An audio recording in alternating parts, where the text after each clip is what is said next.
Welcome to Weddings Unveiled, the podcast designed to help you build a productive, profitable wedding or event business. Here's your host, Angela Profit.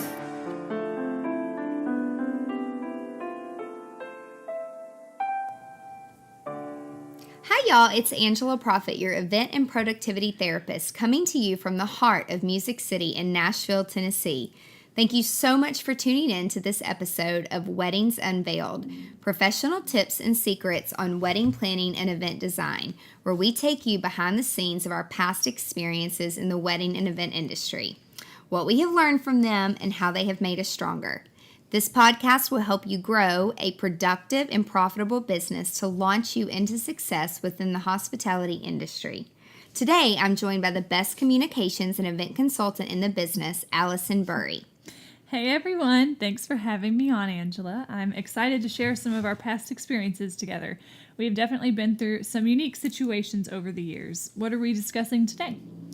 Today, we're talking about underlying issues and not taking things personal, because there's usually underlying issues going on with a person that you might have a conflict with. Well, what's the story behind that tip? Well, the story with this is we were working with a production company, and the producer, when I was going through all the interviews on the phone and talking with them, you could tell she was very straightforward. She meant business, and she wasn't ever really rude to me, I would say, but you could tell she was very pushy. And people respected her and they listened to her within her office and her industry. And so I worked with this company to produce a show. And the way that it was pitched to me was that I would act as a wedding expert in talking to the audience about what goes on behind the scenes, which I'm all about. I'm all about revealing things that people think are real, but they're not real. I mean, TV and the movies, for those of you who've been in the industry for a while, I'm sure you know, like, it's just not like what you see on TV. It's a lot of hard work. It's very rewarding at the end of the day.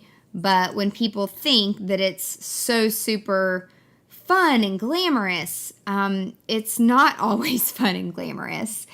And so I asked the production company before I went to this site to talk on camera about what was going on in the background, and she told me that the setting was about 6 hours from Nashville. It was in the mountains of East Tennessee at this beautiful site, and mind you, it was wintertime outside. I'm talking like freezing, like not just a little cold. I'm talking like 10 degrees, which is like so freezing. Like it was snowing pretty much.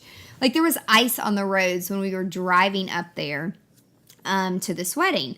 And I asked her, I'm like, should I bring my team with me? Do I need to have help to do anything? And she said, well, yeah, I mean, you know, if you want to bring a few people with you that you normally would have around so that we can capture you guys in an atmosphere, you know, that would be great. So Alison came along with me, and another one of our team members came, and we started to film. And on the first day, they actually had me doing like crazy things. Like they would ask me, well, this bride wanted a cake plateau that is a bark stump.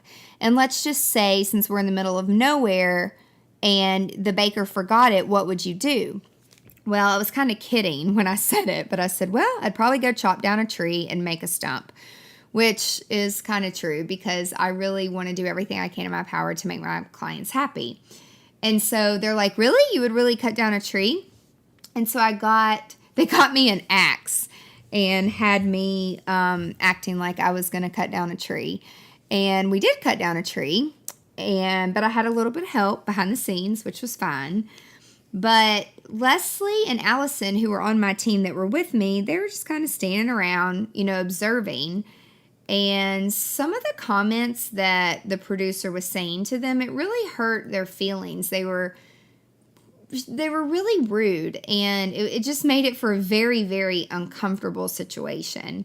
And so after we filmed on the first day, I had to remind the girls, like, from a psychology perspective, like, there's something going on there with that other person, because people who talk to other people like that in a negative manner, usually they're jealous of the relationship we have, or there's just something else going on where they're just not a happy person. And if you're not happy with yourself, how can you be happy with others? So it was a huge struggle when we were on the set of that production with everyone just getting along. The baker that I work with a lot came up and provided a cake, and there was a little bit of drama with the cake, and the production team really upset him. And, being the mediator of all that, which is what I'm used to doing, it's mentally exhausting. But when he finally got up there, he was telling me a few things that the producer had said to him, and it just sounded like they were trying to rattle our relationship and with everybody that I worked with. And come to find out, I think that they were just trying to get drama out of us, and that's not how we roll. That's not what we do. We all work together as a team and a family for every single event that we do to make sure that it's perfect. And we've been working together for so many years, there's really nothing that can rattle us. I mean, even when Nashville flooded years ago and our town was destroyed, we all pulled together to work together to make sure that we never leave a client hanging in the dark. And so the next day that we were filming, we ended up having to completely execute the design, which was not the way the show was pitched at all. I was supposed to be simply educating the crowd, not climbing up on ladders, rigging things from tree to tree, hanging artificial flowers, which the story behind that was the bride saw the venue when it was spring. It was beautiful outside, and the trees were filled in, the flowers were blooming, and I don't know why it never dawned on anybody to tell her or for her to even notice that we were going to be there in the middle of winter. And in Tennessee, all the green goes away. There are no leaves there. There's definitely not any flowers. And so I think the owners felt horrible that her expectations, when she got out there at rehearsal and was like, oh my gosh, like all the flowers, all the green, like it just looks like a dead bare forest. So they went to like a Hobby Lobby and bought out like every artificial white flower that you could ever imagine. And then they asked us to hang it all with the tags on it because they wanted to return it all. Oh my gosh, I was coming out of my skin.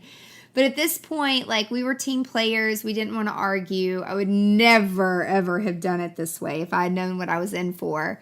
But it did look great on camera, and the client was extremely happy. But I will say that I've never been so close to not finishing a setup before the guest arrived.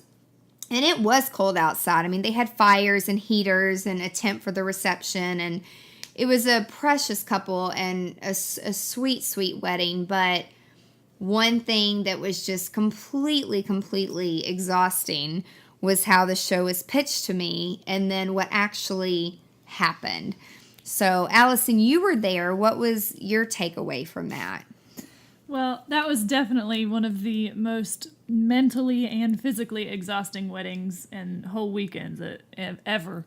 And it was a lot of work, and I remember that the rental company in that town was a little bit different than what we're accustomed to, and when we walked into the tent, they had already dropped everything off hours before and left before we even got there, and we walked in, and all the tables and all the chairs were in there, but nothing was set up. And in Nashville, we're used to our awesome rental companies. They come and they set everything up, and they're very patient and smile with us when we ask them to move it 500 times.